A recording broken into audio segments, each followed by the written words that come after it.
Alistair, thank you so much for joining us. You have very unique insights, having been at the helm during the great financial crisis. What do you think when you look back at that time about decisions you made then, and what are your reflections on that period? Well, the crisis in 2008 was different from anything we've ever had before. The world's banking system came within literally hours of collapse, and we had to take action to shore up the banks. It worked.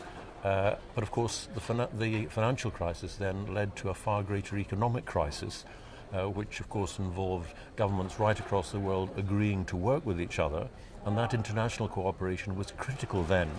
And in the future it'll be critical too, which is one of the things that worries me, because I don't think the same level of international cooperation is around today that it was 10 years ago. But the key thing is to understand the risks to which you're being exposed and then take the appropriate action to try and deal with it. And of course the best thing you can do, if at all possible, is to try and avoid these risks in the first place. But history shows we're not always very good at that. What lessons do you think can be learnt by perhaps a Chancellor facing the climate we're in now from what actions you took, and how have your actions stood the test of time, if you like? Well, in 2008 you had an acute banking crisis. That is fixable, albeit at a huge cost, and it took worldwide action to stop a total collapse, which would have meant you'd have gone into a recession, would have easily become a depression. The biggest challenge, I think, today, when you've got so much uncertainty, when you've got the spectre of trade wars, when of course you've got Brexit on our doorstep, you've got all the challenges like cyber attack, data protection, climate change and so on. How do you get countries to work together?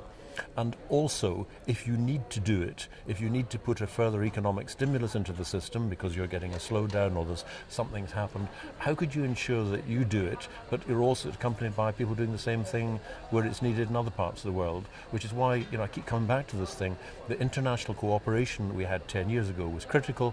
If anything happens again in the future, and indeed if you look at the big problems we face as a world, they can really only be dealt with if nations are prepared to work with each other. So that's the big picture. What does an industry like the pensions industry in the UK do? Do they need to collaborate in a similar way? Do they need to join forces? Well, I think there's two separate issues. There is, clearly there's, an issue which is becoming quite pressing actually, and that is what do you do with the large number of pension funds which originally were set up by companies which perhaps no longer exist or aren't in a condition to keep them going, and there's a big structural question there. I think there's a longer term problem. We have an aging population, everybody knows that. And pensions, by and large, are paid in part by people saving through their lifetime, but also by today's taxpayers. Now, the rising generation of taxpayers, the millennial generation, and so on, they, unfortunately, are the first generation in recent times to hit a situation where their standard of living is not as high as their mothers and fathers. They have got student loans, they're struggling to buy houses. Their incomes are not going up in the same way as their parents would have experienced, the baby boom generation. So you've got to fund a growing elderly population from a smaller, less well-off younger generation. That is a massive change. I think the other thing, of course, you've got to bear in mind is this is a long-term industry. You've got to say to somebody now, you should be saving for when you're 70. Now, when you're 23, that's a big ask, even at the best of times, but it's a bigger ask still today. And it's crucial that this industry have trust as well in that aspect. If you're going to be trying to persuade people to part with money that, is in short supply anyway, they need to really have faith in you as an institution. Well, again, one of the things that worries me in the last 10 years is that you've had a growing disillusionment of institutions, especially public ones, but also banks and so on. And of course, that in recent times has been fermented by, politicians in different parts of the world saying to people, you can't trust any of these people. Now, if you want to save for your pension, basically you've got to trust the institution into which you have put your savings. If you don't do that, then you won't save, and if you don't save, then clearly you've got much, much less when you actually need it, when eventually you start working. So I think people should think long and hard about trashing institutions. Of course, when someone does something wrong or something stupid, then they must be called out.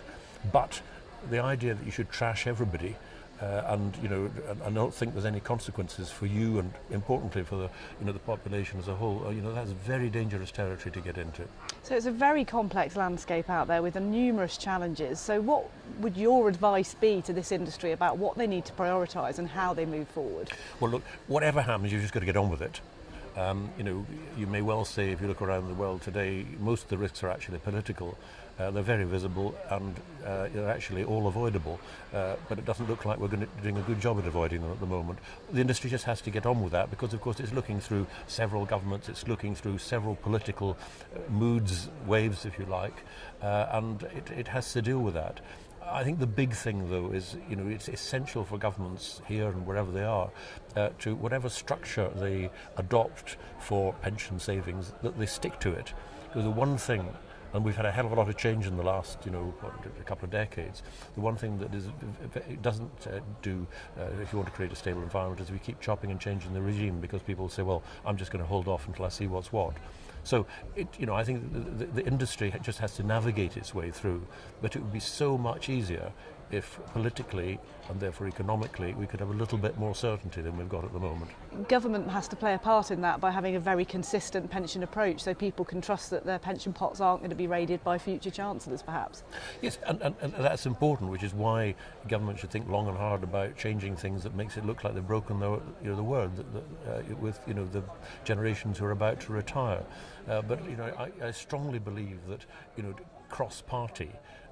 You've got to make sure that if you set a regime in place and you ask people to plan on that basis, you don't break the deal, because it's bad for everyone, and it further erodes trust, because people quite rightly say, well, you promised and you broke that promise. So it is difficult at times, because there will be times when your pension policy does need adjusting, but you've got to make sure you don't do something that completely undermines people's trust and their confidence that if they save now, they'll get the benefit later. Thank you so much for your insights. Great to talk to you.